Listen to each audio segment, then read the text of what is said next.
Well, I just dropped Beth off at the property. I've got to go up to the bank. I hate going to the bank, but it makes the most sense because I'm a senior and I don't have to line up.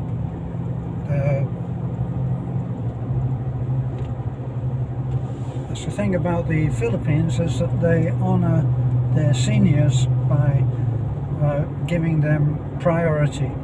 Actually, it's a priority to seniors, pregnant women, and persons of, what do they call it? Is it PRD? I don't know. Persons of other disabilities, any kind of disability, they get to go to the front of the line. Now I'm riding on the National Highway, which of course is a brush with death usually at some point in any trip, is what I found. Just then was a good case in point, somebody overtaking. It's a strange thing about the way of life on the road in the Philippines, and it is the biggest challenge that, and I'm sure that I've said this before, but that's what all men do. It's difficult to actually grasp how the system works, because it doesn't seem to be, from my highly regulated, overtrained driving experience in the West, there doesn't seem to be any real rules. For instance, when I see someone overtaking, coming towards me, and they're overtaking, I automatically slow down, and I slow down ready to stop. And on occasions I've had to do exactly that. I've had to stop and pull over because the person overtaking has left it so late, or done it at such a crazy place, like in some kind of sorry, I'm concentrating now. But when people overtake, they'll overtake approaching the brow of the hill, say, or on a blind bend, and they'll do that. And it's crazy, because what it means is that if people are doing that on the brow of a hill, it might be on the brow of the hill that you are approaching. Plus, that whole thing of how people at night, this is something that's, at night it becomes total chaos. For me, it becomes total chaos because people walk on the National Highway, and they walk with their back to the traffic, so they don't know that you are approaching, and they ignore your traffic, your headlights, so they don't move. But that means that if them walking on the road coincides with somebody coming the other direction, you have to stop. And it really is crazy. A few days ago, I had to do just that. 2 or 3 young women were walking, and they're walking on the road, so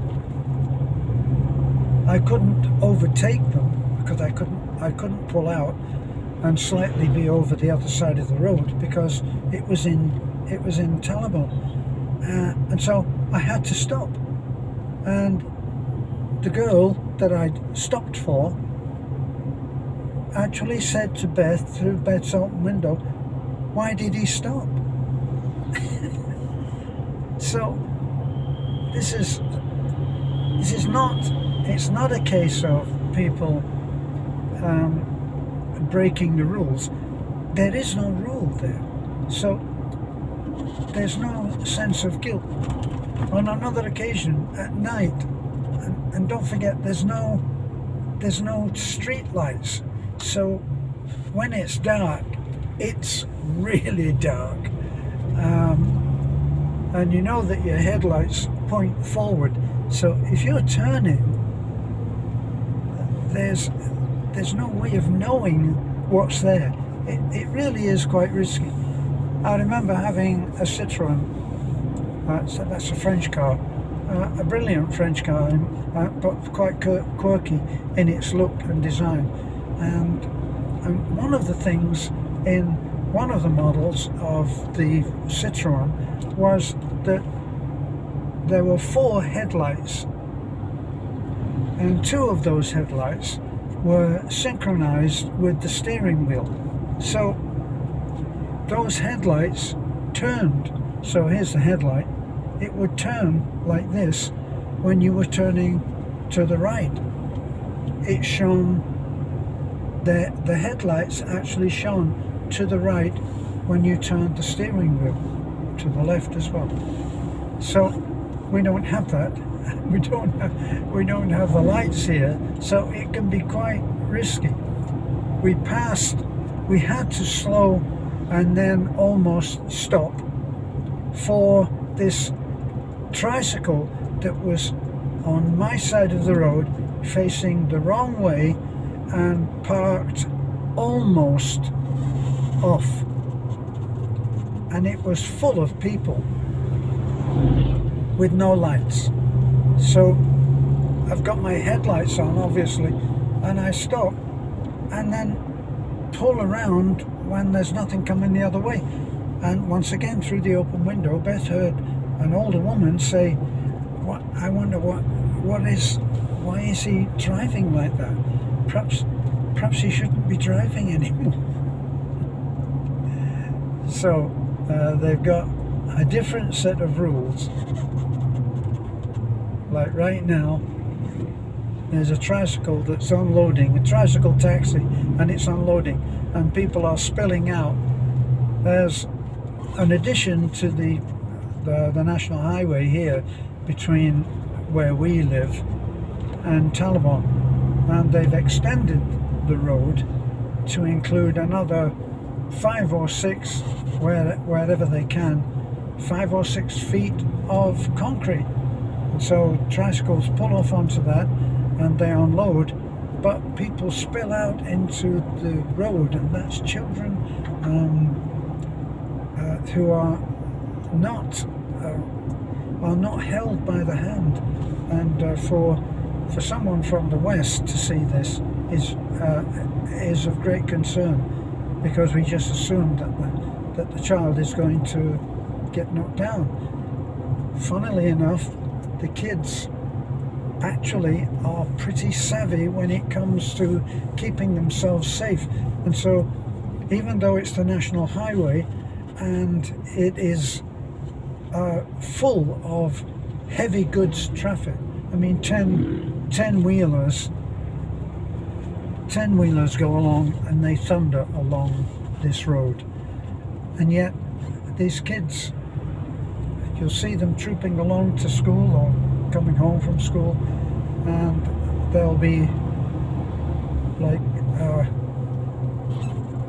look like about 6 or maybe 7 years old, and they'll troop along arm in arm and they don't get hurt. They keep off the road, they walk along the grass. But the thing that will get you as a foreigner is that when people hang out at the side of the road, they sit with their butt on the white line. This is something that, as a foreigner, I will never understand, because the road is not that wide, and the white line, I'm traveling now almost on the white line.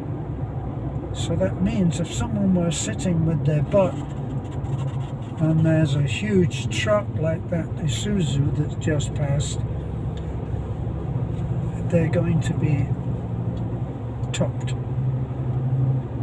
So anyway, I'm sure that that's enough boring stuff about the traffic, but it will be a challenge that any foreigner will be hard pressed to meet, because most of the foreigners, in fact, I think without exception, foreigners that I speak to say that they will not drive at night unless they absolutely have to.